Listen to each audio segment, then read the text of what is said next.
ചൈനയുടെ ചരിത്രത്തിൽ പുതിയ അധ്യായം എഴുതിച്ചേർത്ത് ഷീ ജിൻപിങ് തുടർച്ചയായ 3ാം വട്ടവും പ്രസിഡന്റായി. വിരമിക്കുകയോ പുറത്താക്കപ്പെടുകയോ മരിക്കുകയോ ചെയ്യുന്നതുവരെ ഷീ ജിൻപിങ് തന്നെയായിരിക്കും ചൈനയുടെ പരമാധികാരി. ബ്രസീലിൽ ഇടതുപക്ഷ നേതാവായ ലൂയിസ് ഇനാഷോ ലുല ഡ സിൽവ പ്രസിഡന്റായി അധികാരമേറ്റു. ലുല അധികാരമേറ്റതിനു പിന്നാലെ പാർലമെന്റിനുള്ളിലും സുപ്രീം കോടതിക്കുള്ളിലും കയറി ആയിരക്കണക്കിന് കലാപകാരികൾ അഴിഞ്ഞാടി. അക്രമികൾ മുൻ പ്രസിഡന്റ് ജെയർ ബോൾസോനാരോയുടെ അനുയായികളാണെന്നാണ് ആരോപണം. ബ്രിട്ടനിൽ ചാൾസ് മൂന്നാമൻ രാജാവിന്റെ കിരീടധാരണം മെയ് 7 നടന്നു. ചാൾസിന്റെ പത്നി കാമിലിയെ രാജ്ഞിയായി വാഴിച്ചു. 1066 മുതലുള്ള ബ്രിട്ടീഷ് രാജകുടുംബത്തിന്റെ ചരിത്രത്തിൽ കിരീടം ചൂടുന്ന 40ാമത്തെ വ്യക്തിയും ഏറ്റവും പ്രായം കൂടിയ രാജാവുമാണ് 74 വയസ്സുള്ള ചാൾസ് മൂന്നാമൻ. ഇടതുപക്ഷ പ്രസ്ഥാനങ്ങൾക്ക് ശക്തമായ അടിത്തറയുള്ള ഗ്രീസിൽ നടന്ന തെരഞ്ഞെടുപ്പിൽ നാസി ആശയങ്ങളോട് താൽപ്പര്യമുള്ള ന്യൂ ഡെമോക്രസി അധികാരമുറപ്പിച്ചു. കിരിയോക്കോസ് മിൽസോദാക്കിസ് രണ്ടാമതും ഗ്രീക്ക് പ്രധാനമന്ത്രിയായി. കുടിയേറ്റ നയത്തോടുള്ള വിയോജിപ്പാണ് ന്യൂ ഡെമോക്രസിയുടെ വിജയത്തിന് കാരണമായി വിലയിരുത്തുന്നത്. തുർക്കി പ്രസിഡന്റായി 5ാം തവണയും റജബ് തയ്യിബ് എർദോഗാൻ തെരഞ്ഞെടുക്കപ്പെട്ടു. സാമ്പത്തിക പ്രതിസന്ധി, ഭൂകമ്പ ദുരിതാശ്വാസത്തിലെ വീഴ്ചകൾ തുടങ്ങിയ ആരോപണങ്ങളെല്ലാം അതിജീവിച്ചാണ് തയ്യിബ് എർദോഗാൻ പ്രസിഡന്റ് സ്ഥാനം നിലനിർത്തിയത്. ഈജിപ്തിൽ 3ാം തവണയും ഭരണത്തുടർച്ച നേടി പ്രസിഡന്റ് അബ്ദുൽ ഫത്താഹ് അൽ സീസി. 1952 ശേഷം ഈജിപ്തിൽ രാഷ്ട്രത്തലവനാകുന്ന 5ാമത്തെ സൈനിക മേധാവിയാണ് അബ്ദുൽ ഫത്താഹ് അൽ സീസി. ഈജിപ്തിൽ അടിച്ചമർത്തലുകളുടെ നാളുകൾ അവസാനിക്കുന്നില്ല എന്നതിന്റെ സൂചനയാണ് സിസിയുടെ 3ാം വിജയത്തെ നിരീക്ഷകർ വിലയിരുത്തുന്നത്. ഡച്ച് പാർലമെന്റ് തെരഞ്ഞെടുപ്പിൽ തീവ്ര വലതുപക്ഷ ജനകീയ നേതാവും കടുത്ത ഇസ്ലാം വിരുദ്ധനുമായ ഗീറ്റ് വിൽഡേഴ്സ് അധികാരത്തിലെത്തുമെന്ന് ഉറപ്പായി. യൂറോപ്യൻ യൂണിയൻ വിടുക, കുടിയേറ്റക്കാരെയും അഭയാർത്ഥികളെയും പൂർണ്ണമായും തടയുക തുടങ്ങിയ വാഗ്ദാനങ്ങൾ മുന്നോട്ട് വച്ചാണ് ഗീറ്റ് തെരഞ്ഞെടുപ്പ് പ്രചാരണം നടത്തിയത്. ബെനിറ്റോ മുസോളിനിയുടെ മരണത്തിനുശേഷം കൃത്യം 1 നൂറ്റാണ്ട് പിന്നിട്ടപ്പോൾ ഇറ്റലിയിൽ തീവ്ര വലതുപക്ഷം അധികാരം ഉറപ്പിച്ചു. ജോർജിയ മെലോണി ഇറ്റലിയുടെ ആദ്യ വനിതാ പ്രധാനമന്ത്രിയായി. 2ാം ലോക മഹായുദ്ധത്തിനു ശേഷം ഇറ്റലിയിലെ ആദ്യ വലതുപക്ഷ സർക്കാരിനാണ് മെലോണി നേതൃത്വം നൽകുന്നത്. ഭരണപക്ഷത്തെയും പ്രതിപക്ഷത്തെയും പരാജയപ്പെടുത്തി പുതുമുഖമായ ഹാവിർ മിലെ അർജന്റീനയുടെ പ്രസിഡന്റായി തെരഞ്ഞെടുത്തു. സാമ്പത്തിക വിദഗ്ധനായ മിലെയുടെ വിജയത്തെ രാഷ്ട്രീയ ഭൂകമ്പമെന്ന് മാധ്യമങ്ങൾ വിലയിരുത്തുമ്പോൾ ഭ്രാന്തൻ, മിനി ട്രംപ് എന്നീ വിശേഷണങ്ങളാണ് പ്രതിപക്ഷം നൽകുന്നത്. സാമ്പത്തികമായി തകർന്ന അർജന്റീനയിലെ ജനങ്ങൾ രക്ഷകനായാണ് മിലെയെ കാണുന്നത്. സ്പെയിനിൽ സോഷ്യലിസ്റ്റ് നേതാവ് പെഡ്രോ സാഞ്ചസ് വീണ്ടും പ്രധാനമന്ത്രിയായി തെരഞ്ഞെടുക്കപ്പെട്ടു. ചെറുപാർട്ടികളുടെ പിന്തുണയോടെയാണ് സാഞ്ചസ് അധികാരത്തിലെത്തിയത്. അട്ടിമറി വിജയത്തോടെ സ്ലോവാക്യയിൽ ഡയറക്ഷൻ സോഷ്യൽ ഡെമോക്രസി നേതാവ് റോബർട്ട് ഫിക്കോ അധികാരത്തിലെത്തി. റഷ്യൻ പ്രസിഡന്റ് വ്ളാഡിമിർ പുടിനോട് ഏറെ അടുപ്പമുള്ള ഫിക്കോ അധികാരം ഏറ്റെടുത്തതിന് പിന്നാലെ യുക്രൈനുള്ള സൈനിക സഹായം നിർത്തലാക്കിയത് നാറ്റോ സഖ്യത്തിന് തിരിച്ചടിയായി. രാഷ്ട്രീയ അനിശ്ചിതത്വത്തിനൊടുവിൽ പ്രമുഖ റിയൽ എസ്റ്റേറ്റ് വ്യവസായിയും ഫ്യൂതായ് പാർട്ടി നേതാവുമായ സ്രെത്ത തബീസിനെ തായ്ലൻഡ് പ്രധാനമന്ത്രിയായി തെരഞ്ഞെടുത്തു.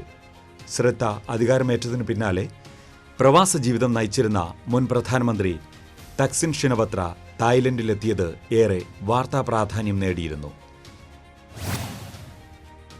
ആഭ്യന്തര കലാപങ്ങൾക്കും കമ്മ്യൂണിസ്റ്റ് പോരാട്ടങ്ങൾക്കും നടുവിൽ മരണഭയത്തോടെ ജീവിച്ച കംബോഡിയയിലെ ജനങ്ങളെ 4 ദശകത്തോളം ഏകാധിപതിയെപ്പോലെ ഭരിച്ച ഹുൻസെൻ അധികാരമൊഴിഞ്ഞു. മകൻ ഹുൻ മാനറ്റിനെ പ്രധാനമന്ത്രിയാക്കിയെങ്കിലും ഭരണത്തിന്റെ അവസാന വാക്ക് താനായിരിക്കുമെന്ന് ഹുൻസെൻ പ്രഖ്യാപിച്ചിരുന്നു. ലഹരി മാഫിയകൾ അടക്കിവാഴുന്ന ഇക്വഡോറിൽ ശതകോടീശ്വരൻ ഡാനിയൽ നബോവയെ പ്രസിഡന്റായി തിരഞ്ഞെടുത്തു. 35-കാരനായ ഡാനിയൽ ഇക്വഡോറിലെ ഏറ്റവും പ്രായം കുറഞ്ഞ പ്രസിഡന്റാണ്. പ്രസിഡന്റ് തിരഞ്ഞെടുപ്പിനിടെ അഴിമതി വിരുദ്ധ പോരാളിയും മുൻ പാർലമെന്റ് അംഗവുമായ ഫെർണാണ്ടോ വിലാവിസൻസിയെ ലഹരി മാഫിയ സംഘം തെരുവിൽ വെടിവെച്ചു കൊന്നത് ലോകശ്രദ്ധ നേടിയിരുന്നു. ആഫ്രിക്കൻ രാജ്യങ്ങളിൽ 2020 മുതൽ നടന്നുവന്നിരുന്ന സൈനിക അട്ടിമറിയുടെ തുടർച്ച ഈ വർഷവും സംഭവിച്ചു.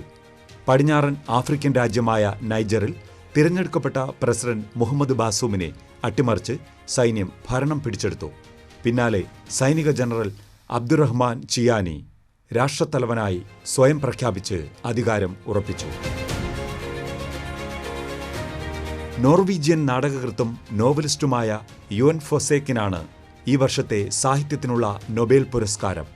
ജീവിത സമസ്യകളെ ധ്യാനിക്കുന്ന ഫൊസേയുടെ രചനകൾ നിശബ്ദമാക്കപ്പെട്ടവരുടെ ശബ്ദമാണെന്നാണ് പുരസ്കാര കമ്മിറ്റിയുടെ വിലയിരുത്തൽ. ഇറാനിയൻ മനുഷ്യാവകാശ പ്രവർത്തക നർഗീസ് മുഹമ്മദി സമാധാനത്തിനുള്ള നൊബേൽ പുരസ്കാരം നേടി. സ്ത്രീ അവകാശങ്ങൾക്കും ജനാധിപത്യത്തിനും വേണ്ടി പോരാടുന്ന 51-കാരിയായ നർഗീസ് ഇപ്പോഴും ഇറാനിലെ ജയിലിലാണ്. നാനോ ടെക്നോളജിയിൽ വിപ്ലവത്തിന് വഴിവെച്ച ക്വാണ്ടം ഡോട്ടുകളുടെ കണ്ടെത്തലിന് കാരണക്കാരായ Moungi Bawendi, Louis Brus Alexei Yekimov എന്നിവർ രസതന്ത്രത്തിലും കോവിഡ് വാക്സിനുകളുടെ കണ്ടുപിടുത്തത്തിന് വഴിയൊരുക്കിയ doctor Katalin Kariko, doctor Drew Weissman എന്നിവർ വൈദ്യശാസ്ത്രത്തിലും നൊബേൽ പുരസ്കാരം നേടി. 95-ാം ഓസ്കറിൽ മികച്ച ചിത്രമായി Everything Everywhere All at Once തെരഞ്ഞെടുത്തു. ബ്രെൻഡൻ ഫ്രേസർ മികച്ച നടനും മിഷേൽ യോ മികച്ച നടിയുമായി. Everything Everywhere All at Once ഒരുക്കിയ ഡാനിയൽ ക്വാൻ, ഡാനിയൽ ഷേനറ്റ് എന്നിവരാണ് മികച്ച സംവിധായകർ. സംഗീത ലോകത്തെ ഓസ്കർ എന്നറിയപ്പെടുന്ന ഗ്രാമി പുരസ്കാരം നേടി ഗായികയും ഗാനരചയിതാവുമായ ബിയോൺസെ ചരിത്രം സൃഷ്ടിച്ചു. ബ്രിട്ടീഷ് സംഗീതജ്ഞനായ ഗെയോർഗ് സോൾട്ടിയുടെ 31 അവാർഡ് മറികടന്നാണ് ഏറ്റവും കൂടുതൽ ഗ്രാമി പുരസ്കാരം നേടിയ വ്യക്തി എന്ന റെക്കോർഡ് ബിയോൺസെ സ്വന്തമാക്കിയത്. 3 ഗ്രാമി പുരസ്കാരം നേടുന്ന ആദ്യ ഇന്ത്യക്കാരനായി റിക്കി കേജും 2023 ഗ്രാമി വേദിയിൽ തിളങ്ങി. 76-ാം കാൻ ഫിലിം ഫെസ്റ്റിവലിൽ ഫ്രഞ്ച് സംവിധായിക ജസ്റ്റിൻ ട്രൈറ്റിന്റെ മർഡർ മിസ്റ്ററി ചിത്രമായ അനാട്ടമി ഓഫ് എ ഫോൾ മികച്ച സിനിമയ്ക്കുള്ള പാം ഡിയോർ പുരസ്കാരം സ്വന്തമാക്കി. ബ്രിട്ടീഷ് സംവിധായകൻ ജൊനാഥൻ ഗ്ലേസറിന്റെ ദ സോൺ ഓഫ് ഇൻട്രസ്റ്റിനാണ് 2ാമത്തെ ബഹുമതിയായ ഗ്രാൻഡ് പ്രീ പുരസ്കാരം. 80-ാം ഗോൾഡൻ ഗ്ലോബ് വേദിയിൽ ഇന്ത്യൻ സംഗീതത്തിന് തിളക്കം. ലോകമാകെ ചടുല നൃത്തച്ചുവടുകൾ വച്ച് വൈറലാക്കിയ നാട്ടുനാട്ടു എന്ന ഗാനം ബെസ്റ്റ് ഒറിജിനൽ സോങ് ബഹുമതി നേടി. വിഖ്യാത സംവിധായകൻ സ്റ്റീവൻ സ്പിൽബർഗിന് 2 പുരസ്കാരങ്ങൾ ലഭിച്ചു. മികച്ച നടനായി ഓസ്റ്റിൻ ബട്ട്ലറെയും മികച്ച നടിയായി കേറ്റ് ബ്ലാൻഷെറ്റും തെരഞ്ഞെടുത്തു. ലോകസാഹിത്യത്തിലെ അഭിമാന പുരസ്കാരമായ Booker Prize Irish novelist Paul ലിഞ്ചിന്റെ പ്രൊഫറ്റ് സോങ് എന്ന കൃതിക്ക് ലഭിച്ചു. ഒരു സാങ്കല്പിക ഐറിഷ് സർക്കാർ സ്വേച്ഛാധിപത്യത്തിലേക്ക് നീങ്ങുമ്പോൾ ദുരന്തത്തിന്റെ വക്കിലുള്ള ഒരു കുടുംബത്തിന്റെയും രാജ്യത്തിന്റെയും കഥ പറയുന്നതാണ് കൃതി. ഈ വർഷത്തെ ഇന്റർനാഷണൽ ബുക്കർ പുരസ്കാരത്തിന് ബൾഗേറിയൻ എഴുത്തുകാരൻ ജോർജി ഗോസ്പൊഡിനോവ് അർഹനായി. അദ്ദേഹത്തിന്റെ ടൈം ഷെൽട്ടർ എന്ന നോവലിനാണ് പുരസ്കാരം.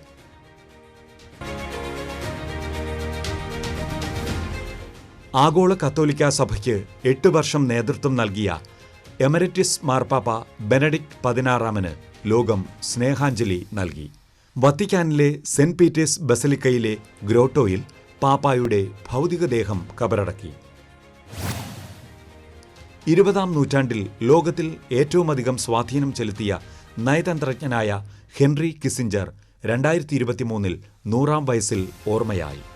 അമേരിക്കയെ ലോക പോലീസാക്കിയതിനു പിന്നിൽ കിസിഞ്ചറുടെ ചാണകബുദ്ധിയുണ്ടായിരുന്നു. എന്നാൽ യുദ്ധകൊതിയനായ രാഷ്ട്രതന്ത്രജ്ഞൻ എന്ന വിശേഷണം കിസിഞ്ചർക്ക് ചോരക്കറമായാത്ത ചരിത്രത്താളുകളിൽ പ്രതിനായക സ്ഥാനം നൽകുന്നു. അധികാര രാഷ്ട്രീയത്തിന്റെ അടിച്ചമർത്തലുകളും ജീവിത നീരസങ്ങളും സാഹിത്യകൃതികളിലൂടെ വരച്ചിട്ട വിഖ്യാത ചെക്ക് എഴുത്തുകാരൻ മിലൻ കുന്ദേര 2023 ഓർമ്മയായി. അധികാരത്തിനെതിരായ മനുഷ്യന്റെ പോരാട്ടം മറവിക്കെതിരായ ഓർമ്മയുടെ പോരാട്ടമെന്ന് പറഞ്ഞ കുന്ദേര പ്രാഗ് വസന്തത്തിന്റെ പ്രക്ഷോഭകരിൽ പ്രധാനിയായിരുന്നു. യൂറോപ്പിൽ കമ്മ്യൂണിസം തകരുമെന്നും അദ്ദേഹം പ്രവചിച്ചിരുന്നു. ലോകപ്രശസ്ത ഐറിഷ് പോപ്പ് ഗായികയും ഗാനരചയിതാവുമായ സിനേറ്റ് ഒക്കോണറിനെ സൗത്ത് ലണ്ടനിലെ ഫ്ളാറ്റിൽ മരിച്ച നിലയിൽ കണ്ടെത്തി.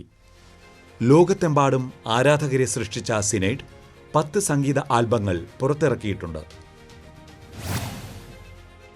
റോക്ക് ആൻഡ് റോൾ സംഗീതത്തിന്റെ രാജ്ഞി എന്നറിയപ്പെട്ടിരുന്ന ഇതിഹാസ ഗായിക ടിന ടേണർക്ക് 2023 വിട നൽകി. സംഗീത ലോകത്ത് പകരം വയ്ക്കാത്ത ടേണർക്ക് 12 ഗ്രാമി അടക്കം നിരവധി പുരസ്കാരങ്ങൾ ലഭിച്ചിട്ടുണ്ട്. ഇറ്റലിയെ ഏറ്റവും കൂടുതൽ കാലം ഭരിച്ച സിൽവിയോ ബെർലുസ്കോണി ഓർമ്മയായി. ഇറ്റലിയിലെ ഏറ്റവും വലിയ സമ്പന്നൻ എന്ന പെരുമയിൽ നിന്ന് രാഷ്ട്രീയത്തിലെത്തിയ ബെർലുസ്കോണി 2ാം ലോകയുദ്ധാനന്തരം ഇറ്റലിയിൽ 4 തവണ പ്രധാനമന്ത്രിയായിരുന്നു. വിഖ്യാത ഇറാനിയൻ ചലച്ചിത്ര സംവിധായകൻ ദാരിയുഷ് മെർജിയെയും ഭാര്യയും തിരക്കഥാകൃത്തുമായ വഹീദെ മുഹമ്മദിഫറിനെയും സ്വന്തം വസതിയിൽ വച്ച് കുത്തിക്കൊലപ്പെടുത്തി. ഇറാനിയൻ സിനിമയുടെ പിതൃസ്ഥാനീയനായ ദാരിയുഷ് 50 വർഷത്തിനിടയിൽ ഇറാനിയൻ ചലച്ചിത്ര സംസ്കാരത്തിൽ ഒട്ടേറെ മാറ്റങ്ങൾക്ക് വഴിതെളിയിച്ചു. പട്ടാള അട്ടിമറിയിലൂടെ പാകിസ്ഥാനിൽ അധികാരം പിടിച്ചെടുത്ത മുൻ പ്രസിഡന്റ് പർവേസ് മുഷറഫ് ദുബായിൽ വച്ച് അന്തരിച്ചു.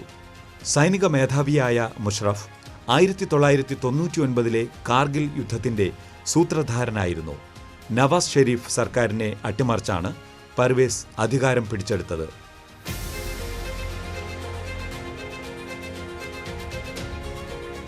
ഭൂമിയിൽ നിന്ന് 8 കോടിയിലേറെ ദൂരമുള്ള ബെന്നു ചിഹ്നഗ്രഹത്തിൽ നിന്ന് മണ്ണും കല്ലും ഒസിരിസ് റെക്സ് പേടകം ഭൂമിയിലെത്തിച്ചത് 2023 ബഹിരാകാശ രംഗത്തെ ശ്രദ്ധേയ നേട്ടമായി. ഭൂമി ഉൾപ്പെടെയുള്ള ഗ്രഹങ്ങളുടെ രൂപീകരണവും സൗരയൂഥത്തിന്റെ ഉത്ഭവത്തെക്കുറിച്ചുള്ള പഠനത്തിനും ഒസിരിസ് റെക്സ് ശേഖരിച്ച സാമ്പിളുകൾ സഹായകമാകുമെന്നാണ് നാസയുടെ പ്രതീക്ഷ. നാസയുടെ ജെയിംസ് വെബ് ടെലസ്കോപ്പ് സൗരയൂഥത്തിന് പുറത്ത് പുതിയതായി ഒരു ഗ്രഹത്തെ കണ്ടെത്തി. ഭൂമിയിൽ നിന്ന് 41 പ്രകാശവർഷം അകലെ ഒക്ടൻസ് താരപഥത്തിലാണ് LHS 475 എന്ന് പേരിട്ട ഗ്രഹത്തെ കണ്ടെത്തിയത്. UAE ബഹിരാകാശ സഞ്ചാരി സുൽത്താൻ അൽ നയാദിയെയും നാസയുടെ ക്രൂസിക്സിലെ മറ്റ് 3 അംഗങ്ങളും 6 മാസത്തെ ബഹിരാകാശ ദൗത്യവുമായി അന്താരാഷ്ട്ര ബഹിരാകാശ നിലയത്തിലെത്തി. 6.5 മണിക്കൂർ ബഹിരാകാശത്ത് നടന്ന അൽ നയാദി ഈ ബഹുമതി നേടുന്ന ആദ്യ UAE-കാരനായി. അറബ് ലോകത്തു നിന്ന് ബഹിരാകാശ യാത്ര നടത്തുന്ന ആദ്യ വനിത എന്ന നേട്ടം സൗദി അറേബ്യയുടെ റയാന ബർനാവി സ്വന്തമാക്കി. സ്തനാർബുദ ഗവേഷകയായ ബർനാവി ഫ്ലോറിഡയിലെ കെനഡി സ്പേസ് സെന്ററിൽ നിന്നാണ് രാജ്യാന്തര ബഹിരാകാശ നിലയത്തിലെത്തിയത്. ബഹിരാകാശത്ത് മനുഷ്യരാശിയുടെ ഗവേഷണ വീടായിരുന്ന അന്താരാഷ്ട്ര നിലയത്തിന് 2023 25 ആണ്ട് തികഞ്ഞു.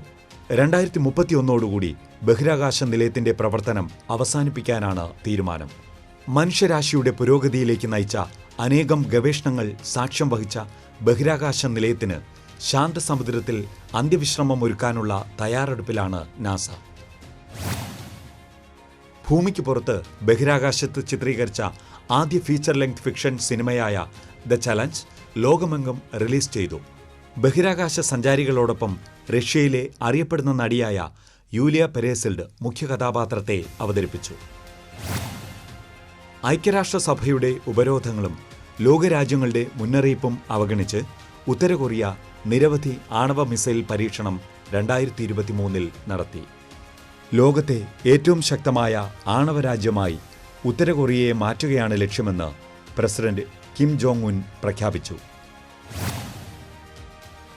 അതിതീവ്രതയുള്ള ഗ്രാവിറ്റി ബോംബ് എന്നറിയപ്പെടുന്ന B-61 വിഭാഗത്തിൽപ്പെട്ട ശക്തിയേറിയ ആണവ ബോംബ് വികസിപ്പിക്കുന്നതായി US ഡിഫൻസ് ഡിപ്പാർട്ട്മെന്റ് വെളിപ്പെടുത്തി.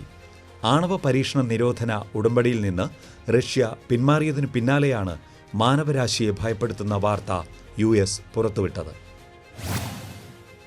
ലോകത്തെ ഒറ്റവിരൽത്തുമ്പിലാക്കിയ ഗൂഗിളിന് 2023 25 വയസ്സ് തികഞ്ഞു. ആഗോള ടെക് ഭീമനായ ഗൂഗിൾ ആർട്ടിഫിഷ്യൽ ഇന്റലിജൻസ് സാങ്കേതിക വിദ്യയിൽ വൻ കുതിപ്പാണ് 25-ാം വയസ്സിൽ ലക്ഷ്യമിടുന്നത്. അറ്റ്ലാന്റിക് സമുദ്രത്തിന്റെ കാണാക്കയത്തിൽ ആണ്ടുകിടക്കുന്ന ടൈറ്റാനിക് കപ്പലിന്റെ അവശിഷ്ടങ്ങൾ കാണാൻ യാത്ര തിരിച്ച ടൈറ്റൻ പേടകം പൊട്ടിത്തെറിച്ച് 5 വിനോദസഞ്ചാരികൾ മരിച്ചത് 2023 ലോകം നടുക്കിയ വാർത്തയായിരുന്നു. വിവിധ രാജ്യങ്ങളിൽ നിന്നുള്ള കോടീശ്വരന്മാരായിരുന്നു അന്തർവാഹിനിയിലെ യാത്രക്കാർ. ബ്രിട്ടീഷ് പൗരത്വമുള്ള പാകിസ്ഥാനി അതിസമ്പന്ന വ്യവസായി ഷഹ്സാദ ദാവൂദിന്റെ കൗമാരക്കാരായ മകനും കൊല്ലപ്പെട്ടവരിൽ പെടുന്നു. തെക്കൻ തുർക്കിയിലെ ഗാസിയൻടെപ് പ്രവിശ്യയിൽ ഫെബ്രുവരി 6-നുണ്ടായ ഇരട്ട ഭൂകമ്പത്തിൽ തുർക്കിയിലും അയൽരാജ്യമായ സിറിയയുടെ വടക്കൻ മേഖലയിലും വൻ നാശനഷ്ടമുണ്ടായി. 7.8 തീവ്രത രേഖപ്പെടുത്തിയ ഭൂകമ്പത്തിൽ ഇരു രാജ്യങ്ങളിലുമായി 58,259 പേർ മരിച്ചു. 3 ലക്ഷത്തോളം കെട്ടിടങ്ങൾ തകർന്നു. സെപ്റ്റംബർ 8-ന് മൊറോക്കയിലെ ചരിത്ര നഗരമായ മറാക്കിഷിലുണ്ടായ ഭൂകമ്പത്തിൽ 3000-ഓളം പേർ കൊല്ലപ്പെട്ടു. 1960-ൽ 12,000 പേർ കൊല്ലപ്പെട്ടതിന് ശേഷം മൊറോക്കോ നേരിട്ട അതിശക്തമായ ഭൂകമ്പത്തിൽ 3 ലക്ഷത്തിലേറെ ജനങ്ങൾക്ക് വീടുകൾ നഷ്ടമായി. ഒക്ടോബർ 7-ന് പടിഞ്ഞാറൻ അഫ്ഗാനിസ്ഥാനിലെ ഹെറാത്ത് പ്രവിശ്യയിലുണ്ടായ ഭൂചലനത്തിൽ 1500-ലേറെ പേർ കൊല്ലപ്പെട്ടു. 6.3 തീവ്രത രേഖപ്പെടുത്തിയ ഭൂകമ്പത്തിൽ 100 കണക്കിന് ആളുകൾക്ക് പരിക്കേറ്റു. നവംബർ 3 നേപ്പാളിനെ പിടിച്ചുകുലുക്കിയ ഭൂകമ്പത്തിൽ 153 പേർ കൊല്ലപ്പെട്ടു. 2023-ൽ നേപ്പാളിലുണ്ടായ മൊത്തം 70 ഭൂകമ്പങ്ങളിൽ ഏറ്റവും ശക്തമായ ഈ അപകടത്തിൽ 1000-ഓളം പേർക്ക് പരിക്കേറ്റിരുന്നു. സെപ്റ്റംബർ 10-ന് കിഴക്കൻ ലിബിയയിലെ ഡെർന നഗരത്തിലുണ്ടായ ശക്തമായ മഴയിലും വെള്ളപ്പൊക്കത്തിലും 4000-ഓളം പേർ മരിക്കുകയും ആയിരക്കണക്കിന് ആളുകളെ കാണാതാവുകയും ചെയ്തു. ഡെർണയിൽ വീശിയടിച്ച ഡാനിയൽ ചുഴലിക്കാറ്റിനെ തുടർന്നുണ്ടായ പേമാരിയിൽ 2 അണക്കെട്ടുകൾ ഒന്നിച്ചു തകർന്നുണ്ടായ വെള്ളപ്പാച്ചിലിൽ നഗരത്തിന്റെ 25% അപ്രത്യക്ഷമായി. അമേരിക്കയിലെ ഏറ്റവും പ്രശസ്തമായ വിനോദസഞ്ചാര കേന്ദ്രങ്ങളിലൊന്നായ ഹവായ് ദ്വീപുകളിൽ ഓഗസ്റ്റ് മാസത്തിൽ പടർന്നുപിടിച്ച കാട്ടുതീയിൽ 100 കണക്കിന് ആളുകൾ വെന്തുമരിച്ചു. ഒരു പതിറ്റാണ്ടിനിടെ അമേരിക്കയിലുണ്ടായ ഏറ്റവും വലിയ കാട്ടുതീയിൽ ചരിത്രപ്രസിദ്ധമായ ലഹീന പട്ടണം പൂർണ്ണമായും കത്തിനശിക്കുകയും 45,000 കോടിയിലേറെ രൂപയുടെ നാശനഷ്ടമുണ്ടായതായും കണക്കുകൾ സൂചിപ്പിക്കുന്നു. അറബിക്കടലിൽ രൂപം കൊണ്ട ബിബർജോയ് ചുഴലിക്കാറ്റും ചൈനയിൽ നടമാടിയ ഡോക്സൂരി ചുഴലിക്കാറ്റും മേഖലയിലുണ്ടാക്കിയ നാശനഷ്ടങ്ങൾ ചരിത്രത്തിൽ തന്നെ സമാനതകളില്ലാത്തതായിരുന്നു. 2023-ൽ ഇന്ത്യ ഉൾപ്പെടെ അനേകം രാജ്യങ്ങൾ പ്രളയക്കെടുതിയിലായി. നിരവധി പേർ കൊല്ലപ്പെട്ടു. കൃഷിനാശം മൂലമുണ്ടായ സാമ്പത്തിക തകർച്ചയിൽ നിന്ന് പല രാജ്യങ്ങളും ഇതുവരെ മുക്തമായിട്ടില്ല.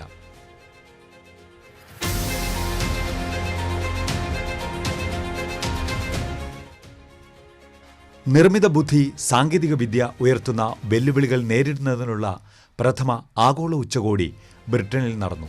ഇന്ത്യ, US, ചൈന, ബ്രിട്ടൻ തുടങ്ങി 28 രാജ്യങ്ങളുടെ പ്രതിനിധികൾ ഉച്ചകോടിയിൽ പങ്കെടുത്തു.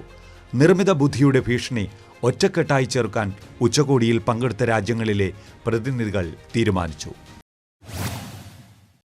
ദക്ഷിണാഫ്രിക്കൻ തലസ്ഥാനമായ ജോഹന്നസ്ബർഗിൽ നടന്ന 5 സാമ്പത്തിക ശക്തികളുടെ കൂട്ടായ്മയായ ബ്രിക്സ് രാജ്യങ്ങളുടെ 15ാം ഉച്ചകോടി ചരിത്ര സംഭവമായി മാറി.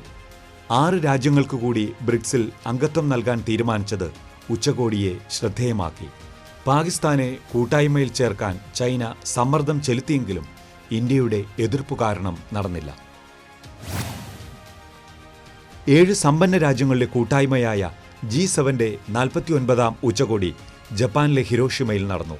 റഷ്യയ്ക്കെതിരായ ഉപരോധങ്ങൾ വിപുലമാക്കാനും യുക്രൈന് ആവശ്യമായ സാമ്പത്തിക, സൈനിക, നയതന്ത്ര പിന്തുണ നൽകാനും ഉച്ചകോടിയിൽ തീരുമാനമായി. പ്രത്യേക ക്ഷണിതാവായി എത്തിയ ഇന്ത്യൻ പ്രധാനമന്ത്രി നരേന്ദ്രമോദി ലോക നേതാക്കളുമായി ചർച്ച നടത്തി. നിർണായക ചർച്ചകളും പ്രഖ്യാപനങ്ങളുമായി G20 ഉച്ചകോടി ഡൽഹിയിൽ നടന്നു. റഷ്യയെ ശക്തമായി അപലപിക്കാതെ കടന്നുകയറ്റങ്ങൾക്കെതിരെ താക്കീത് നൽകി പ്രഖ്യാപനത്തിൽ സമവായം സാധ്യമാക്കിയത് ഇന്ത്യയുടെ രാജ്യാന്തര നയതന്ത്ര നേട്ടമായി വിലയിരുത്തി. ഇന്ത്യ, ഗൾഫ്, യൂറോപ്പ് സാമ്പത്തിക ഇടനാഴിയുടെ പ്രഖ്യാപനവും ഉച്ചകോടിയിലെ മറ്റൊരു നാഴികക്കല്ലായിരുന്നു. നാറ്റോ സഖ്യത്തിന്റെ നിർണായക ഉച്ചകോടി ലിത്വാനിയയിൽ നടന്നു. സ്വീഡൻ, ഫിൻലാൻഡ്, യുക്രൈൻ എന്നീ രാജ്യങ്ങൾക്ക് നാറ്റോ പ്രവേശനം ലഭിക്കുമോ എന്ന ആകാംക്ഷയായിരുന്നു. ഫിൻലൻഡിന് അംഗത്വം ലഭിച്ചതോടെ നാറ്റോ രാജ്യങ്ങളുടെ എണ്ണം 31ആയി. യുക്രൈന്റെ അംഗത്വത്തിന് സമയപരിധിയോ വ്യവസ്ഥയോ നിശ്ചയിക്കാത്തതിനെതിരെ പ്രത്യേക ക്ഷണിതാവായി എത്തിയ യുക്രൈൻ പ്രസിഡന്റ് വ്ളോഡിമിർ സെലൻസ്കി ഉച്ചകോടിയിൽ തുറന്നടിച്ചു. കാലാവസ്ഥാ മാറ്റം സൃഷ്ടിക്കുന്ന പ്രതിസന്ധികൾ തരണം ചെയ്യാനുള്ള പുതുവഴികൾ തുറന്ന് ഐക്യരാഷ്ട്രസഭയുടെ COP28 കാലാവസ്ഥാ ഉച്ചകോടി ദുബൈയിൽ നടന്നു. കാലാവസ്ഥാ വ്യതിയാനങ്ങളെ പ്രതിരോധിക്കാനും ഭക്ഷ്യ സംവിധാനങ്ങൾ ശക്തിപ്പെടുത്താനും പട്ടിണിക്കെതിരായ ആഗോള പോരാട്ടത്തെ സഹായിക്കാനും ഉച്ചകോടിയിൽ തീരുമാനമായി. ഇസ്രയേൽ ഹമാസ് യുദ്ധം അവസാനിപ്പിക്കാൻ സാധ്യതകൾ തേടി അറബ് ലീഗിന്റെയും ഓർഗനൈസേഷൻ ഓഫ് ഇസ്ലാമിക് കോഓപ്പറേഷന്റെയും അടിയന്തര സംയുക്ത ഉച്ചകോടി സൗദി അറേബ്യ തലസ്ഥാനമായ റിയാദിൽ നടന്നു. ഗസയിലെ മാനുഷിക പ്രശ്നങ്ങൾ ഉന്നയിച്ച് 20 ദിവസത്തിനിടെ 2 തവണയാണ് ഉച്ചകോടി നടന്നത്. പരസ്പരം വാക്യുദ്ധത്തിൽ ഏർപ്പെട്ടിരിക്കുമ്പോഴും US പ്രസിഡന്റ് ജോ ബൈഡനും ചൈനീസ് പ്രസിഡന്റ് ഷീ ജിൻപിങ്ങും 3 പ്രധാനപ്പെട്ട കൂടിക്കാഴ്ചകൾ 2023 നടത്തി. ബീജിംഗ് കൂടിക്കാഴ്ചയ്ക്ക് ശേഷവും സാൻ ഫ്രാൻസിസ്കോയിലെ കൂടിക്കാഴ്ചയ്ക്ക് ശേഷവും ഷീ ജിൻപിങ് ഏകാധിപതിയാണെന്ന നിലപാട് ജോ ബൈഡൻ ആവർത്തിച്ചത് ചൈനയെ ചൊടിപ്പിച്ചു. യുക്രൈൻ യുദ്ധത്തിനിടെ Chinese president Xi Jinping March 21 മോസ്കോയിലെത്തി. പ്രസിഡന്റ് വ്ളാഡിമിർ പുടിനുമായി കൂടിക്കാഴ്ച നടത്തിയത് ലോകശ്രദ്ധ നേടി. ഇരു രാജ്യങ്ങളും തമ്മിലുള്ള പരിധിയില്ലാത്ത സൗഹൃദം ശക്തിപ്പെടുത്തുന്നതിന്റെ ഭാഗമായാണ് സന്ദർശനം. ആയുധകരാർ ലക്ഷ്യമിട്ട് ഉത്തര Korean president Kim Jong Un September 11 റഷ്യയിലെത്തി. പ്രസിഡന്റ് വ്ളാഡിമിർ പുടിനുമായി കൂടിക്കാഴ്ച നടത്തിയത് പാശ്ചാത്യ രാജ്യങ്ങളെ ആശങ്കപ്പെടുത്തി. റഷ്യയുമായുള്ള ആയുധ ഇടപാടിൽ നിന്ന് പിന്മാറണമെന്ന അമേരിക്കയുടെ മുന്നറിയിപ്പ് അവഗണിച്ചാണ് കിം റഷ്യയിലെത്തിയത്. യുക്രൈനിൽ വെടിയൊച്ചയും നിലവിളിയും ഉയർന്നുകേട്ട രാവിലാണ് 2023 പിറന്നു വീണത്. ആണ്ടുപിറവിയിൽ ഇനിയൊരു യുദ്ധം ഉണ്ടാകരുതേ എന്ന് ലോകം പ്രത്യാശിച്ചു. കാരണം കോവിഡും അതിനു പിന്നാലെ റഷ്യ യുക്രൈൻ യുദ്ധവും ലോകജീവിതത്തെ അത്രയേറെ ശ്വാസം മുട്ടിച്ചിരുന്നു. പക്ഷെ ആഗ്രഹിച്ചതും പ്രാർത്ഥിച്ചതുമല്ല പിന്നീടുണ്ടായത്. വംശീയ പകയുടെ കനലുകൾ ഉള്ളിലെരിയുമ്പോഴും ഇസ്രായേലിനും പലസ്തീനുമിടയിൽ പുറമേക്ക് ഏറെക്കുറെ ശാന്തമായിരുന്നു. വൈരാഗ്യം മറന്ന അറബ് രാജ്യങ്ങളുമായി ഇസ്രായേൽ കൂടുതൽ അടുത്തുകൊണ്ടിരിക്കെ ഒക്ടോബർ 7 രാവുമായും മുമ്പേ ഹമാസ് ഭീകരവാദികൾ അതിർത്തി കടന്ന് ഇസ്രായേലിനുള്ളിലേക്ക് കടന്ന് മരണതാണ്ഡവമാടി. വൃദ്ധരെയും കുഞ്ഞുങ്ങളെയും സ്ത്രീകളെയും അവർ ദയാരഹിതമായി കൊന്നൊടുക്കി. ഓർക്കാപ്പുറത്തെത്തിയ മരണത്തിൽ പൊലിഞ്ഞത് 1400 പേരുടെ ജീവനുകൾ. 250-ലേറെ പേരെ ബന്ദികളാക്കി ഹമാസ് ഭീകരർ ഗാസയിലെ ഭൂഗർഭ അറകളിൽ ഒളിച്ചു. ലോകത്തെ ഏറ്റവും സുരക്ഷയുള്ള രാജ്യമെന്ന ഖ്യാതിയും മൊസാദ് പോലുള്ള ഉറങ്ങാത്ത ചാരക്കണ്ണുമുള്ള ഇസ്രായേലിന്റെ അഭിമാനത്തിനേറ്റ മുറിവായി ആ ഒളിയാക്രമണം. ആദ്യം ഒന്ന് ഭ്രമിച്ചുപോയ ഇസ്രായേൽ തിരിച്ചടി തുടങ്ങിയപ്പോഴേ പ്രധാനമന്ത്രി ബെഞ്ചമിൻ നെതന്യാഹു പ്രഖ്യാപിച്ചു, ഇത് നീണ്ട യുദ്ധമാണ്. ഹമാസിനെ ഉന്മൂലനം ചെയ്യാതെ യുദ്ധഭൂമിയിൽ നിന്ന് തിരിച്ചുമടക്കമില്ലെന്ന്. പിന്നീടുണ്ടായത് സമാനതകളില്ലാത്ത യുദ്ധക്കെടുതികൾ. തുറന്ന ജയിലെന്ന് വിളിക്കപ്പെടുന്ന ഗാസ മുനമ്പ് പ്രേതഭൂമിയായി. കെട്ടിടങ്ങൾ തകർന്ന് മൺകൂമ്പാരങ്ങളായി ആയിരക്കണക്കിന് ആളുകൾ ചോര ചിതറി മരിച്ചു വീണു. വെള്ളവും ഭക്ഷണവും വൈദ്യുതിയും ഇല്ലാതെയായപ്പോൾ ബാക്കിയായ ജീവനും കൊണ്ട് ലക്ഷങ്ങൾ പലായനം ചെയ്തു. മിസൈലുകൾ കുത്തിയിളക്കിയ മൺകൂനകളിൽ ചോര വാർന്നു കിടന്ന ശിശുശരീരങ്ങൾ ലോകത്തെ ശപിച്ചു. അഭയത്തിനായി ആതുരാലയങ്ങളിൽ എത്തിയവരുടെ ശരീരങ്ങളിലും വെടിയുണ്ടകൾ തുളച്ചുകയറി. ആശുപത്രിക്കടിയിൽ ഹമാസ് അവരുടെ സുരക്ഷയ്ക്കായി ഒരുക്കിയ ടണലുകൾ ഉള്ളതുകൊണ്ടാണ് യുദ്ധനിയമങ്ങൾ ലംഘിക്കേണ്ടി വന്നതെന്ന് ഇസ്രായേൽ സൈന്യം പറഞ്ഞു. അതിന്റെ വ്യക്തമായ തെളിവുകളും അവർ ലോകത്തിനു മുന്നിൽ നിരത്തി. ഗാസയിൽ സമാധാനത്തിനു വേണ്ടി ലോകം മുറവിളി കൂട്ടി. ഐക്യരാഷ്ട്രസഭയിൽ പക്ഷം പിടിക്കാനും എതിർക്കാനും രാജ്യങ്ങൾ നിരന്നതല്ലാതെ ഗാസയിൽ മിസൈലുകളുടെ ഭയാർത്തമായ ശബ്ദവും നിലവിളിയും അവസാനിച്ചില്ല. ഒടുവിൽ അമേരിക്കയുടെയും ഖത്തറിന്റെയും ശ്രമഫലമായി യുദ്ധത്തിന് 7 ദിവസം അവധി പ്രഖ്യാപിച്ചു. പറഞ്ഞുറപ്പിച്ച പ്രകാരം ബന്ദികളെയും തടവുകാരെയും പരസ്പരം കൈമാറി. വീണ്ടും പോരാട്ടം കനത്തപ്പോൾ ചെങ്കടലിൽ പുതിയ പോർമുഖം തുറന്ന് യമൻ ഹൂതികളും അവരെ പരോക്ഷമായി പിന്തുണച്ച് ഇറാനും ഹിസ്ബുള്ളയും മറ്റ് ഷിയ സായുധ സംഘങ്ങളും നിരന്നു. ചെങ്കടൽ സുരക്ഷിത പാതയല്ലാതായതോടെ അന്താരാഷ്ട്ര കപ്പലുകളുടെ ഓട്ടം നിലച്ചു. ലോകത്തെ സാമ്പത്തികമായി ഞെരുക്കി ഇസ്രായേലിനുമേൽ സമ്മർദ്ദം ചെലുത്താനുള്ള ഹൂതികളുടെ മറ്റും ശ്രമം വിജയിക്കുമോ? അതോ ഇസ്രായേലിനും ഹമാസിനുമിടയിൽ കത്തിയുയർന്ന തീ പശ്ചിമേഷ്യയും കടന്ന് ലോകമാകെ വ്യാപിക്കുമോ? യുദ്ധമുഖത്ത് ഒറ്റപ്പെട്ടുപോയെന്നും രാജ്യാന്തര സമൂഹത്തിൽ നിന്ന് മാഞ്ഞുപോയി എന്നുമുള്ള നിരാശ കലർന്ന വാക്കുകളാണ് യുക്രൈൻ പ്രസിഡന്റ് വ്ളോഡിമിർ സെലൻസ്കിയിൽ നിന്ന് 2023 അവസാനം ലോകം കേട്ടത്. US-ന്റെയും പാശ്ചാത്യ രാജ്യങ്ങളുടെയും ശ്രദ്ധയും സഹായവും ഇസ്രായേലിലേക്ക് തിരിഞ്ഞപ്പോഴാണ് സെലൻസ്കിയുടെ പരിഭവം പറച്ചിൽ.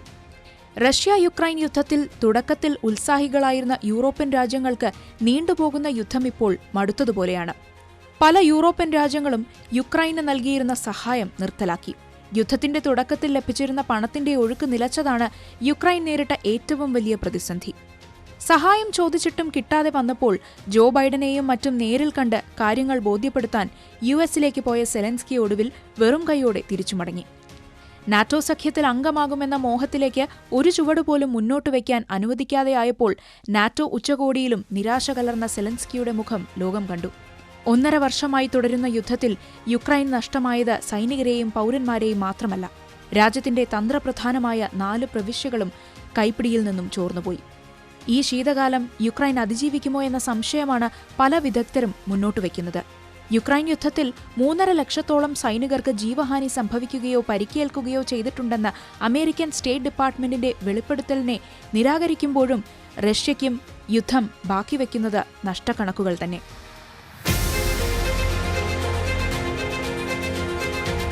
വിമാനം തകർന്ന് കൊളംബിയയിലെ ആമസോൺ കാട്ടിൽ അകപ്പെട്ട ഒരു ശിശു അടക്കം 4 കുട്ടികളെ 40 ദിവസങ്ങൾക്കു ശേഷം ജീവനോടെ കണ്ടെത്തിയത് 2023 ഏറ്റവും വലിയ ശുഭവാർത്തകളിലൊന്നായിരുന്നു.